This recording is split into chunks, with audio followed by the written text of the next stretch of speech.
The man coming off the night turn at Carnegie's Homestead plant has been on his feet for 12 hours. The air near the furnaces has not dropped below 100 degrees since April.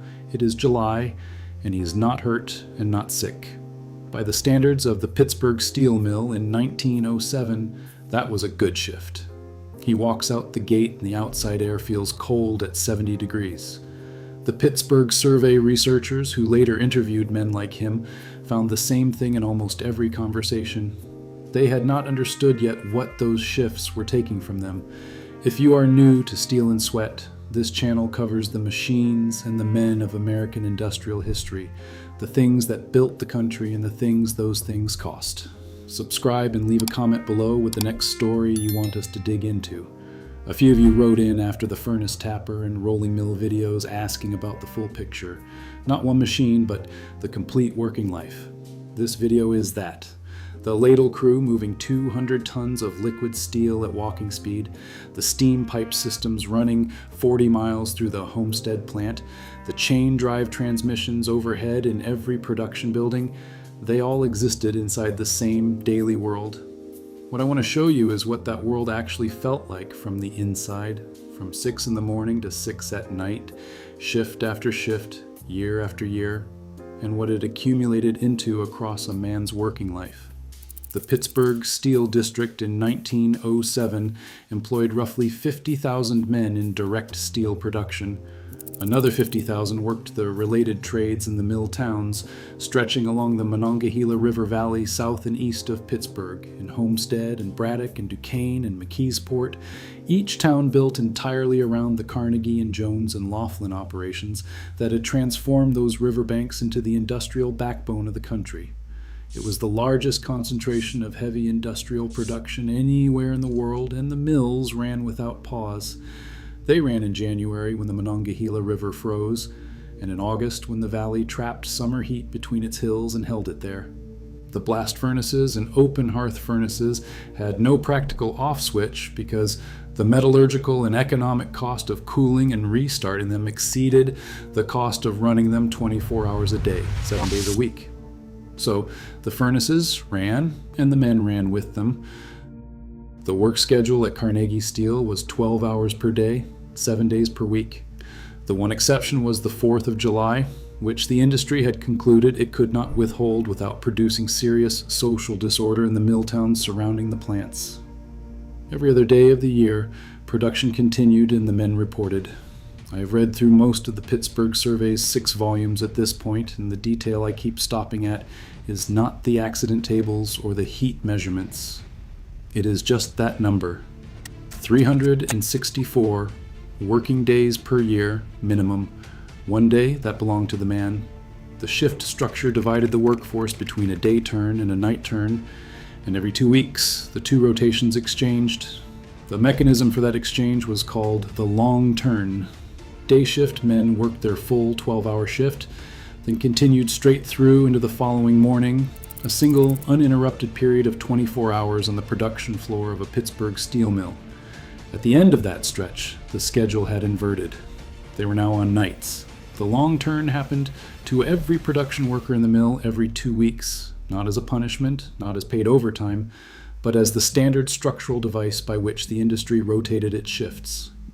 Pittsburgh survey researchers who observed this practice documented that by hour 18 of a long turn, steelworkers showed measurable cognitive impairment, with slower response times, difficulty tracking moving equipment, and errors in routine tasks they could perform automatically at hour 2.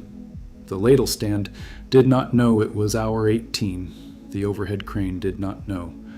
The Pittsburgh survey investigators who documented the long turn noted something specific about how the final hours looked on the production floor. The errors were not dramatic. A man deep into a long turn did not collapse or visibly fail. He made small mistakes that an experienced eye could detect, a slightly slower response to a furnace signal, a moment of hesitation before a routine decision that should have been automatic, a grip that was a fraction less certain than it had been at hour 2. The floor itself did not stop. The machinery did not slow. The heat and the noise and the pace of the operation continued exactly as they had through all the preceding hours. and the degraded man continued inside them, making his small errors, surrounded by moving equipment that did not grade on a curve. But the long turn was only the most visible piece of what the schedule cost. The daily damage built differently, and it built in ways that never showed up in an accident report.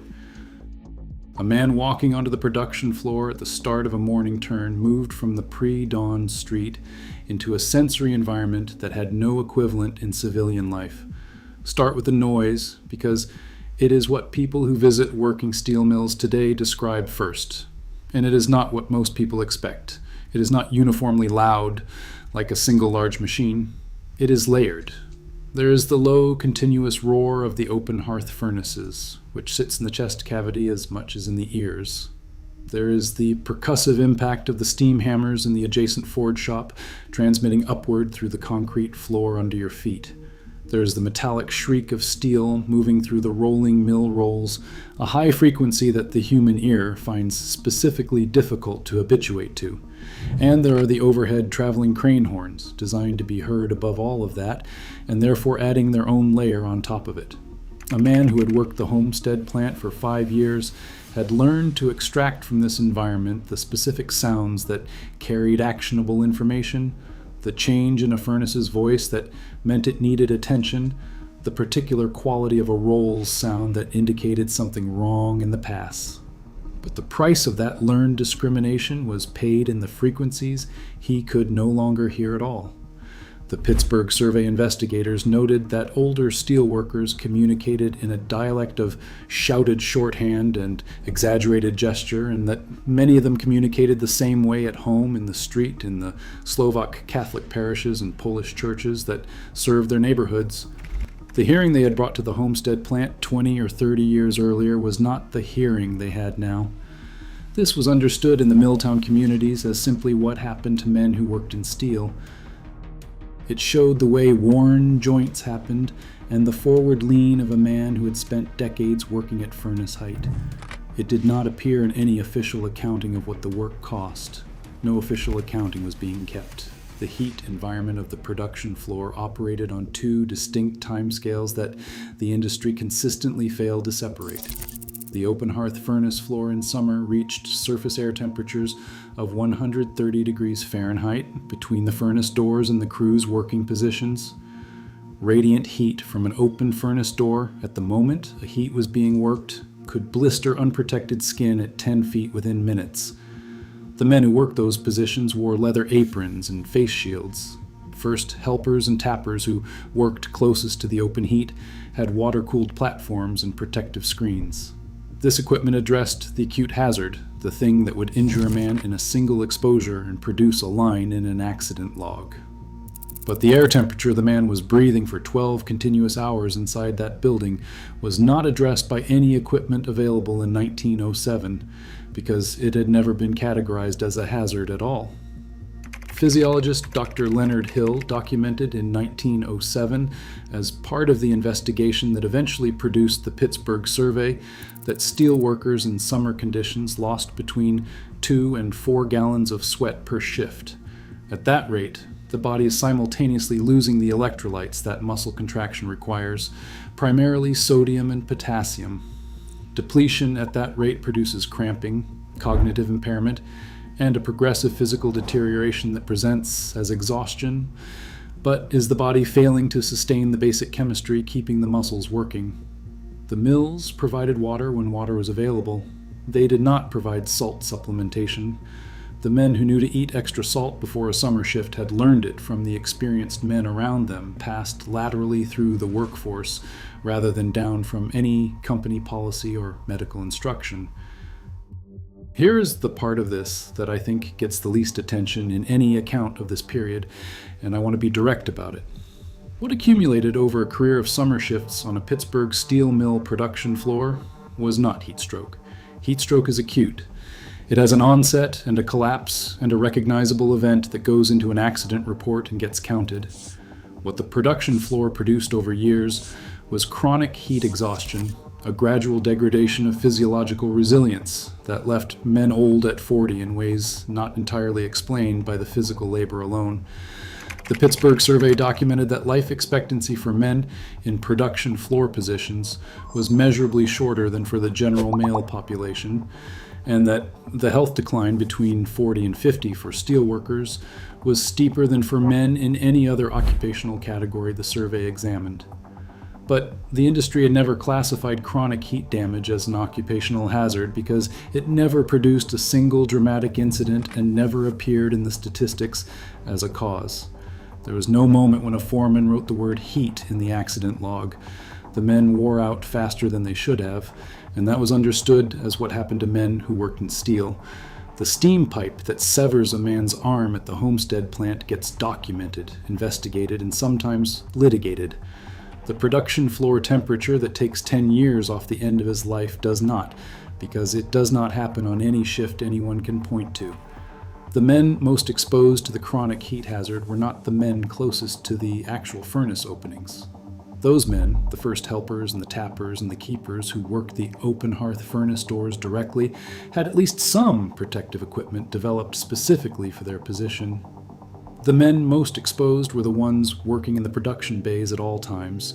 The rolling mill crews and the ladle handling teams and the pit workers and the general labor moving materials and tools across the floor, who had no equipment specific to their exposure because no one had formally named their exposure as a hazard. They worked in the ambient environment of the building for 12 hours.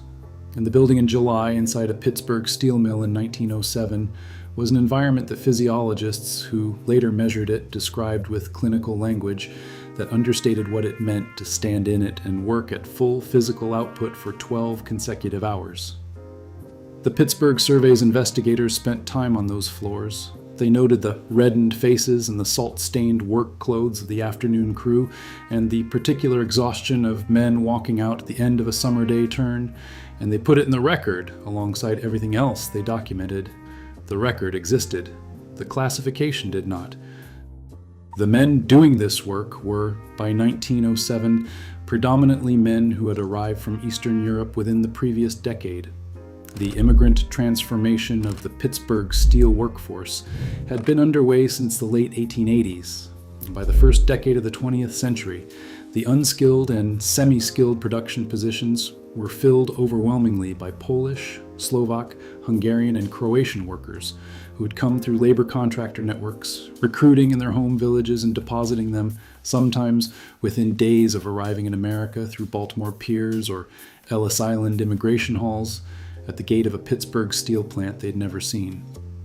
If you watch the Monongah video on this channel, you already have a picture of what this same Eastern European immigrant workforce looked like 60 miles away in the West Virginia coal mines.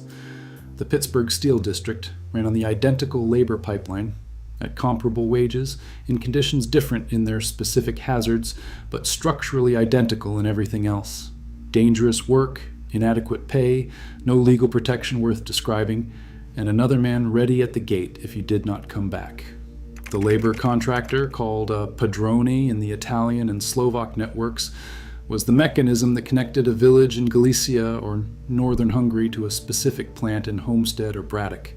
He recruited in his home region, arranged passage, met the men at the Baltimore docks or at Castle Garden before Ellis Island formalized the process, collected his fee from both the employer and the worker, and delivered men to the plant gate in groups of 5, 10, or 20. The men who arrived this way did not choose Carnegie Steel from among competing options. They arrived where the contractor placed them, speaking the language of their village and little else, often owing the contractor money for the passage that would take months of mill wages to repay. Their first weeks in America and their first weeks inside a Pittsburgh steel mill were the same weeks. The language situation on the production floor was a specific feature of daily working life that the Pittsburgh survey documented in unusual detail and that almost never appears in general histories of the period. The word language mattered on the floor in ways historians have often missed. English was not the working language on many Pittsburgh mill production floors in any meaningful, functional sense. The word working captures that difference between what managers assumed and what actually happened. Foremen communicated with new immigrant workers through gestures, demonstrations, and shouted single words, and workers assembled those pieces into a working vocabulary over their first weeks on the job. A man who had been in the country for a month might understand enough to follow instructions at his specific station and nothing more. He did not understand what was said about safety procedures, emergency protocols, or the conditions that required him to move quickly away from his position. He learned what he could by watching the experienced men around him and replicating what they did. That is a workable strategy for learning a routine task, but it is a poor strategy for learning what to do when the routine breaks down.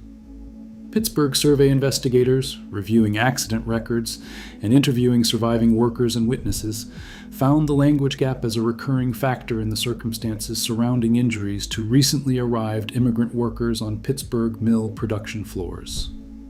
These deaths appeared in the official statistics as machinery accidents and caught-in-equipment deaths. They were not categorized as language-related fatalities because that category did not exist in any record the mills kept, but the investigators found the pattern often enough to describe it as structural rather than incidental. What those incidents looked like in practice was usually this. A warning was given in English to a man who understood perhaps 20 words of English after his first month on the floor. The warning was not understood in time. The man moved wrong or did not move at all, and the machinery or the hot metal or the overhead equipment did what it was going to do regardless. The survivor or the witness, interviewed afterward by a Pittsburgh survey investigator, could reconstruct the sequence. The foreman had called out. The new man had not responded in the expected way. The outcome followed. The official accident record noted the category of physical cause. It did not note what the foreman had said or whether the injured man could have understood it. If you are finding this as important as anything we have covered on this channel, go ahead and hit subscribe right now and leave a comment below with the next story from this era you want to see. The physical learning curve for a new man extended well beyond language. A Pittsburgh mill production floor in 1907 was not an environment where hazards were static and locatable. The heat shifted depending on which open hearth furnace door was open. Overhead traveling cranes moved on no schedule a new man could predict from his position on the floor below.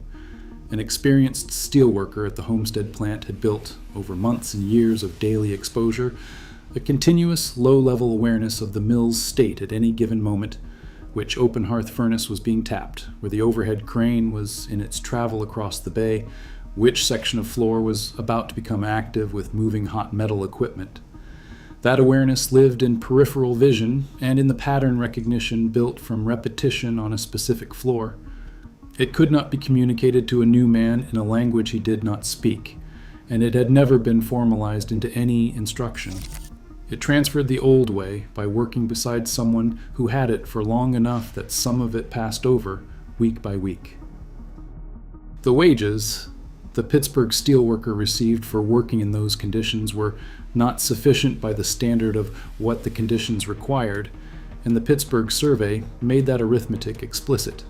I went through volume 4 of the 6-volume set, looking for the wage table that every secondary source cites, and the number that sits directly above it in the same volume is the one that no summary I have read quotes.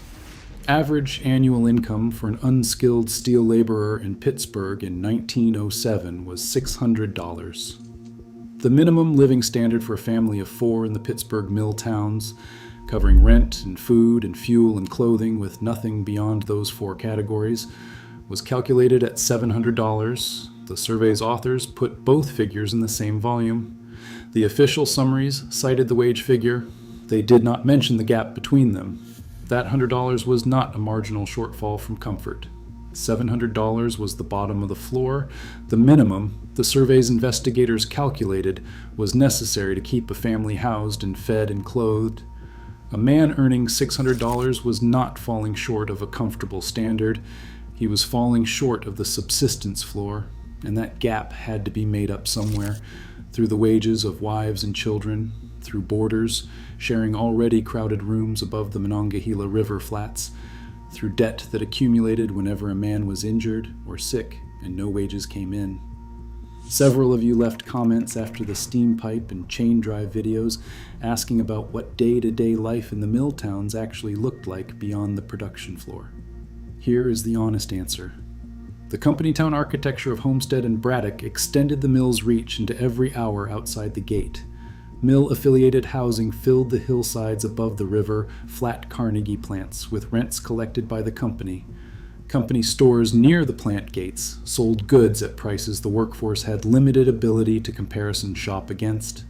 Saloons and boarding houses serving the immigrant workers operated with the implicit understanding that labor organizing activity would cost them their licenses. The Slovak Catholic parishes and Polish Catholic churches and Hungarian Reform congregations that the immigrant communities built in those mill towns were the one institution that existed genuinely outside the company's control, and they became accordingly the center of community life in a way that towns not organized around a single employer rarely produce. The boarding houses on the hillsides above the plants were not incidental to the steel industry's operation. They were a functional component of the same system. A man boarding with 6 or 7 other Slovak workers from the same region of northern Hungary was not simply sharing cheap accommodation. He was living inside a social structure the labor contractor network had built and the mill's workforce demands sustained. The boarding house keeper, usually a woman from the same immigrant community, managed the food and the beds and the laundry on a schedule organized entirely around 2 shifts. The men coming off the night turn slept in beds. The day turn men had just vacated. The meals were timed to the mill gate. When the shift rotation flipped every 2 weeks, the household schedule flipped with it. The production timetable set by Carnegie Steel did not stop at the plant fence. Could you imagine every dimension of your existence being organized by a single institution you had no meaningful leverage against? Your housing, your food supply, your neighborhood's economy, your work schedule, your social world, and the physical terms of your survival, all of it set by Carnegie Steel. That was Homestead in 1907 for most of the men inside those gates. The Slovak church on Sunday was the only hour in the week the company did not functionally own. The physical marks of the work accumulated on a man's body across a career in ways that made his occupation readable to anyone who knew what they were looking at. The specific calluses at specific points on the hands corresponding to 12 hours a day on specific tools and specific grips. The tan line stopping precisely at the collar and cuffs because nothing beyond that ever saw direct sunlight. The slightly asymmetric hearing loss reflecting which side of a furnace a man had worked on for a decade and which direction the loudest sustained frequencies had consistently come from. The posture of someone who had adjusted their frame to a working height that was not quite right for their body, an adjustment the muscles memorized and did not release at the end of the shift. The Carnegie Steel Company issued a public statement after a fatal equipment accident at Homestead in 1906. It ran to 2 paragraphs. The section addressing production continuity and schedule recovery was longer than the section addressing the dead man and his family. There is nothing unusual about that document. That is what most of those statements look like. The Pittsburgh survey was published in 6 volumes between 1909 and 1914. It was the most comprehensive investigation of an American industrial community ever undertaken, documenting wages, hours, injury rates, household economics, and health outcomes of the Pittsburgh Steel District with a specificity and rigor that had no precedent in American social research. Its findings were entered into congressional testimony in Washington. They were cited extensively in progressive-era arguments for labor reform, the 8-hour workday, and occupational safety legislation. Representatives of the steel industry read the survey volumes and testified before the same congressional committees that cited them. But the 8-hour workday did not arrive at Pittsburgh's major steel operations until 1923. 16 years after the survey put the complete documented picture in front of anyone who wanted to look at it. The steel industry's position during those 16 years was not that the survey was wrong. Industry representatives who testified in congressional hearings did not dispute the wage tables or the heat measurements or the injury rates. Their position was that the 12-hour day was an operational necessity, that the continuous nature of steelmaking required it, that the industry could not function on shorter shifts. The survey's authors had anticipated this argument and addressed it directly. They noted that continuous operations in other industries had already been organized on 3 8-hour shifts rather than 2 12-hour shifts, that the mathematics worked, and that the operational necessity argument was a preference statement, not a technical constraint. The industry continued making the argument for 16 years. The men continued working 12-hour days while it was made. Leave a comment below with the next story from this era you want covered. The pipeline on this channel runs deep into this period, and the next topic is always shaped by what you are asking for. The gap between the survey's publication in 1909 and the implementation of the 8-hour day in 1923 was not a gap of information. Every relevant fact was in those 6 volumes, in congressional testimony, and the published findings of the most thorough industrial investigation in American history. The gap was not about what the industry did not know, and the men who finally got those extra 4 hours back in 1923 had been inside the Pittsburgh mills long enough that they were already carrying what the previous years had taken from them. They walked out at the end of a shorter shift into afternoon light, and had time they did not quite know what to do with yet. The researchers who had documented their father's generation were not there to document this one, but the time was real, and the men who received it were the same men who had been told for 2 decades that 12 hours a day, 364 days a year, was simply what steel required. It turned out it was what the industry preferred. Those are not the same thing, and the Pittsburgh survey said so in 1909.